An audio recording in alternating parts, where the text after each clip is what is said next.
Dengan dana di bawah 400 juta, OLXers sudah bisa mendapatkan Innova Zenix ini dengan tipe V tahun 2022. Di sebelah kanan, mobil ini udah dilengkapi dengan ionizer, jadi bisa dinonaktifkan dan diaktifkan. Dan dia bisa sliding sampai sejauh ini loh. Wow! Halo OLXers, selamat datang di channel YouTube OLX Indonesia. Dan kali ini kita di segmen Ngegas, nge-review mobil bekas berkualitas. Yang mana kali ini kita akan nge-review adalah sebuah Toyota Kijang Innova Zenix yang kini udah bisa didapetin di bawah 400 juta. Kayak apa sih mobilnya? Yuk kita bahas langsung di video ini.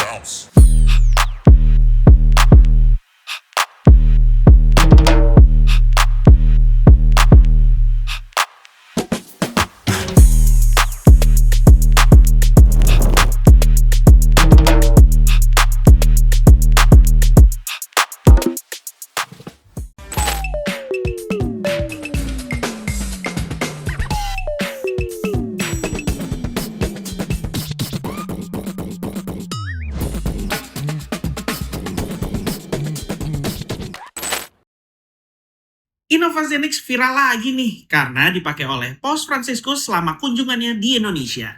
Buat kamu yang pengen banget punya Innova Zenix dengan harga 300 jutaan, buruan ke OLX Mobi Tangerang dan dapatkan promo beruntung OLX Mobi dari tanggal 1 hingga 30 September 2024 dan menangkan saldo digital hingga 1,5 juta rupiah. Buruan klik linknya yang ada di deskripsi ya.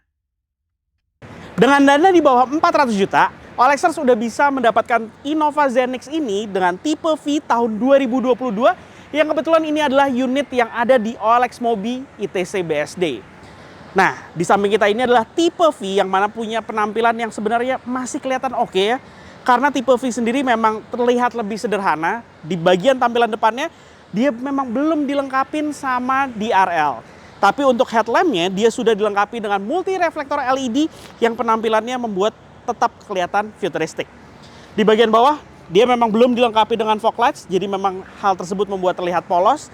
Grillnya pun juga di sini terlihat lebih sederhana, tapi walaupun begitu ada sentuhan chrome. Dan untuk di warna hitam seperti ini, mobilnya tetap kelihatan kalem dan juga tetap kelihatan elegan sih. Dan selain itu, mobil ini sendiri pun juga memang sudah menganut ke arah crossover. Jadi di bagian bawah bumpernya sendiri sudah didominasi oleh plastik berwarna hitam. Oke, sekarang sebelum kita ngebahas ke bagian sampingnya, kita lihat ke bagian mesinnya dulu yuk.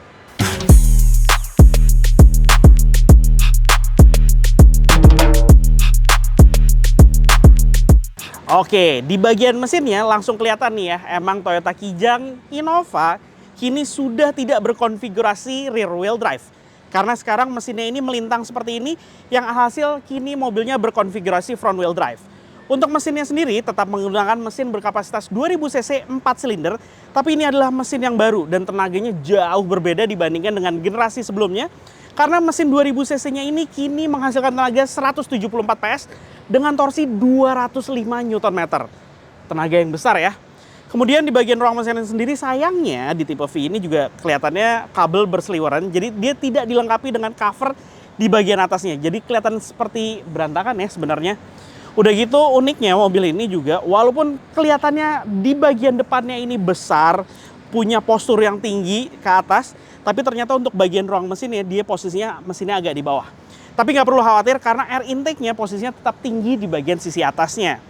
Kemudian di bagian ruang mesinnya sendiri dia tipe V ini pun juga sudah dilengkapi dengan peredam di bagian firewall. Di bagian kap mesin, sistem pengereman juga sudah cukup advance karena dia sudah dilengkapi dengan ABS. Kemudian sistem ECU-nya atau komputernya sendiri pun juga posisinya paling tinggi di antara yang lainnya dan bahkan setara tingginya dengan air intake-nya. Jadi mungkin bisa dikatakan cukup aman lah ya untuk melewati banjir-banjir yang posisinya ada di bagian bawah grill atau mungkin sepinggang saya dengan postur saya 165 cm. Oke, itu aja untuk di bagian mesinnya. Oh iya, untuk transmisinya sendiri mobil ini sudah dilengkapi dengan transmisi CVT yang ada mode manualnya. Sekarang kita bahas ke bagian sampingnya yuk.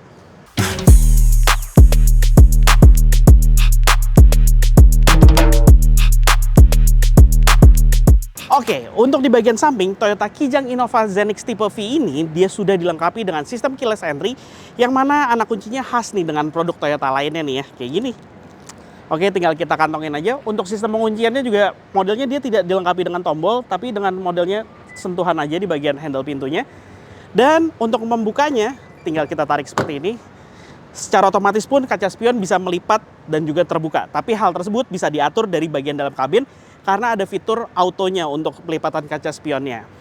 Kemudian di bagian sisi samping terlihat nih ya, Toyota Kijang Innova Zenix kini juga menanamkan kesan aura-aura crossovernya. Jadi bisa dilihat nih, dari lingkar fendernya dia dilengkapi dengan plastik-plastik yang terus menyambung ke bagian sisi bawah dan hingga ke bagian roda belakang dan ke masing-masing bagian bumper depan serta di bagian bumper belakangnya. Untuk dimensi mobil ini memang jauh lebih membesar dibandingkan dengan generasi sebelumnya dan juga posisi tingginya mobil ini juga terlihat lebih bebang ya posisinya. Velgnya sendiri pun juga sudah menggunakan velg berukuran 17 inci dilengkapi dengan ban ukuran 215/60 sama-sama di bagian depan dan belakang. Sistem pengereman sudah dilengkapi dengan disc brake di bagian depan dan juga ada di bagian belakangnya. Di bagian belakang bahasa desain mobil ini pun juga berubah dengan signifikan, terlihat lebih modern di bagian sisi belakangnya, yang mana dia dilengkapi dengan tail light yang juga sudah dilengkapi model LED bar. Jadi di bagian belakangnya ini kelihatan cantik pada saat menyala di malam hari, serta lampu remnya sendiri pun juga sudah dilengkapi dengan model LED dot. Dan juga untuk lampu mundur dan lampu sen sayangnya masih menggunakan bohlam pijar biasa.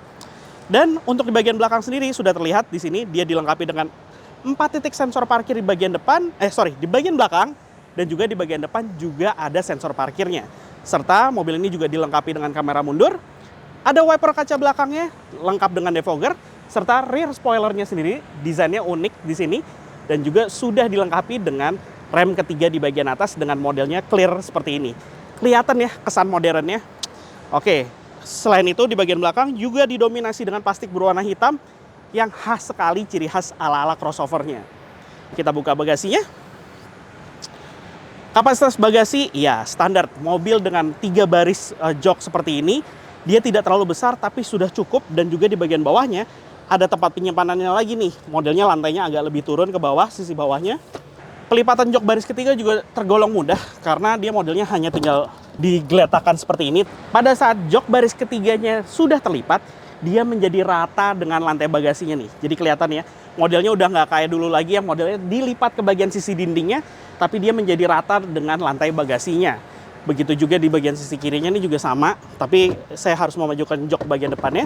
Dan pelipatan jok baris ketiganya ini, maksud saya untuk bagian sandarannya, ini juga cukup banyak sistem pengaturannya. Jadi kenyamanan untuk penumpang di baris ketiga ini juga sudah terjamin, serta dia juga dilengkapi dengan seat belt 3 titik untuk 2 orang penumpang dan juga headrest yang bisa diatur ketinggiannya.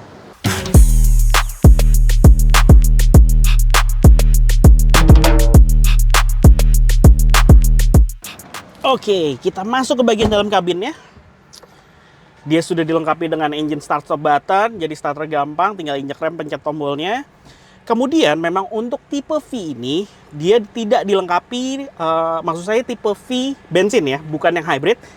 Di instrumen clusternya dia tidak dilengkapi dengan layar TFT full, melainkan dia masih ada penunjuk model konvensional, yaitu untuk putaran mesin, kecepatan, temperatur mesin, dan juga tangki bahan bakarnya.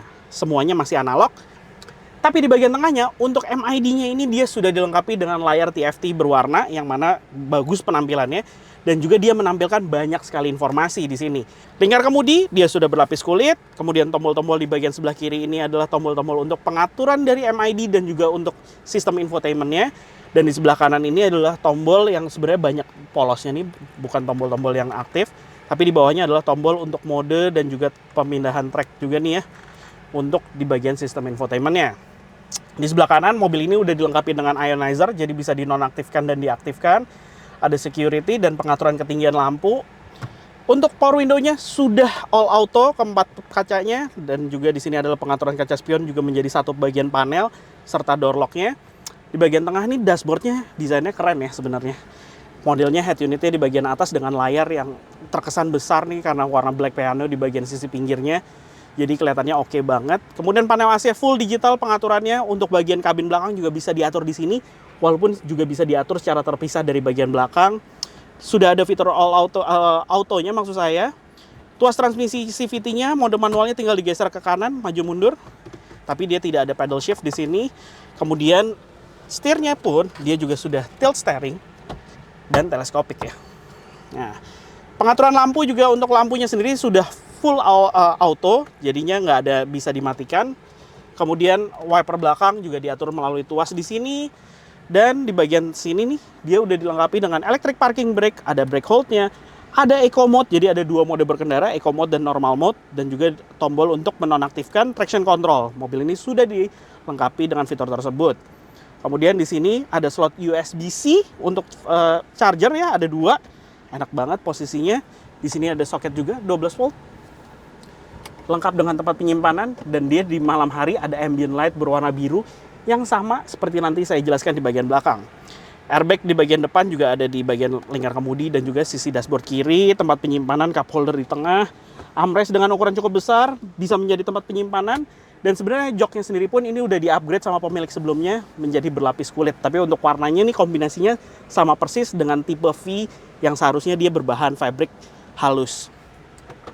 Lacinya dia modelnya pembukaan secara halus seperti ini. Dan ya, posisi duduknya dapat diatur, ketinggiannya ini banyak pengaturannya, sudut kemiringan sandaran juga bisa diatur. Di bagian atas lampu penerangan belum dilengkapi dengan LED, tapi oke lah, dia bisa masing-masing sisi.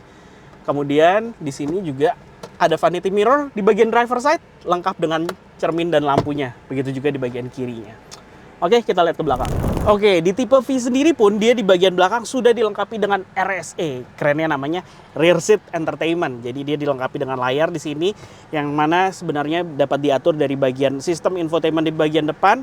Kemudian di bagian belakang sendiri juga sudah ada pengaturan secara digital, tombol digital untuk sistem AC double blowernya. Tapi di bagian belakang ini pengaturannya hanya untuk fitur auto dan juga blower speednya aja. Tidak ada pengaturan temperatur secara terpisah. Karena di bagian depan sendiri pun juga pengaturan temperaturnya hanya satu saja, bukan dual zone, jadi single zone. Kemudian soket chargeran juga ada lagi USB-C 2 buah di bagian belakang sini. Posisi duduknya juga enak ternyata di bagian belakang, walaupun joknya bukan yang model varian paling atas, dan dia bisa sliding sampai sejauh ini loh. Wow. Oke, kita mundurin lagi ke paling belakang. Kalau di posisi paling belakang ini agak ketahan segini, nggak bisa full seperti bagian sisi kiri. Dikarenakan tadi jok baris ketiga di belakang itu saya lipat ke bagian rata dengan lantai. Wah, ribet banget saya ngomongnya. Rata dengan lantai, jadinya dia tidak bisa maksimal mundurnya ya. Begitu juga untuk sudut kemiringan sandaran. Nah, ini masih bisa maksimal.